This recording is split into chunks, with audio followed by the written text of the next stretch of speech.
Hello, I'm Father Joe Roesch of the Marian Fathers of the Immaculate Conception. Thank you for joining us as we continue with our year-long journey reading the diary of St. Maria Faustina Kowalska from beginning to end.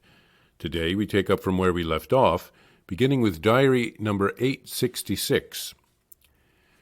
During Vespers, I heard these words, "My daughter, I want to repose in your heart, because many souls have thrown me out of their hearts today. I have experienced sorrow unto death.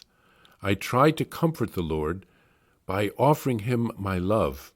1,000 times over, I felt within my soul a great disgust for sin.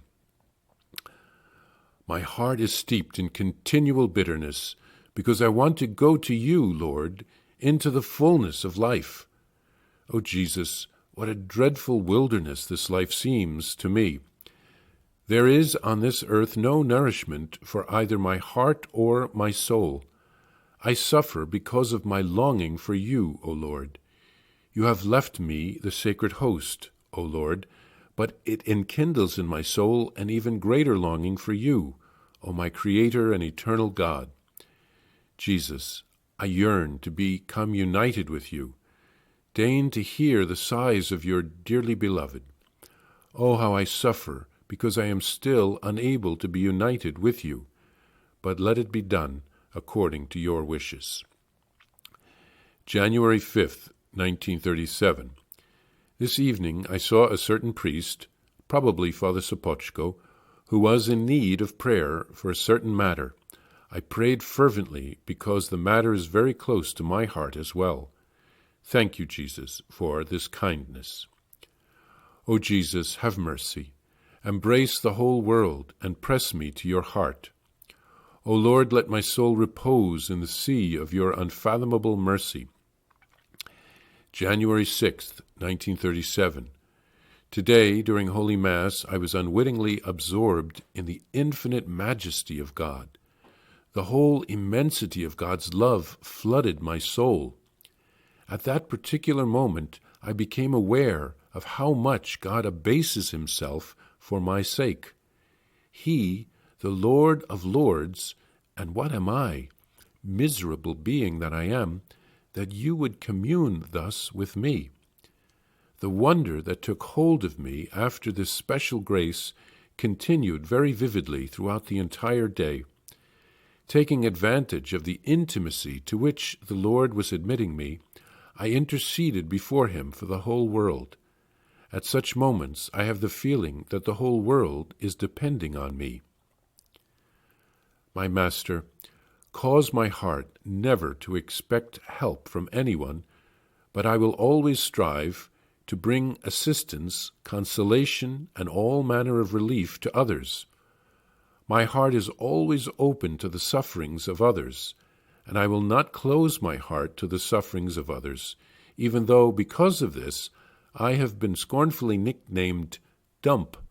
That is, because everyone dumps his pain into my heart. To this I answered that everyone has a place in my heart, and I, in return, have a place in the heart of Jesus.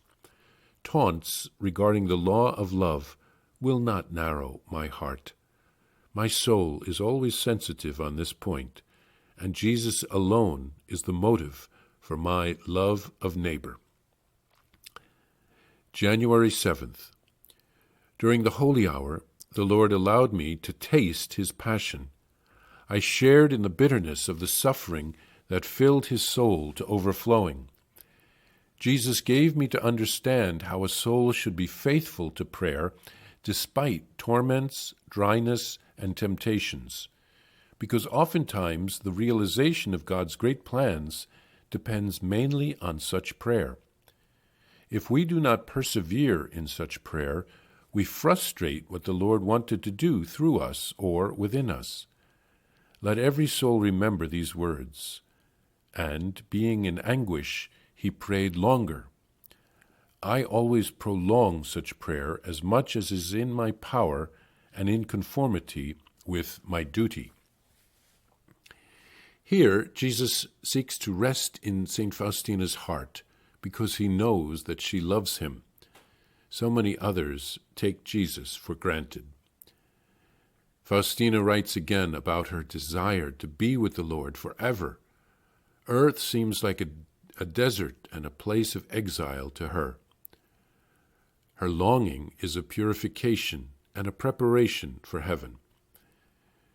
During Mass, Faustina received a special insight into God's majesty and how he lowers himself to be in union with St. Faustina.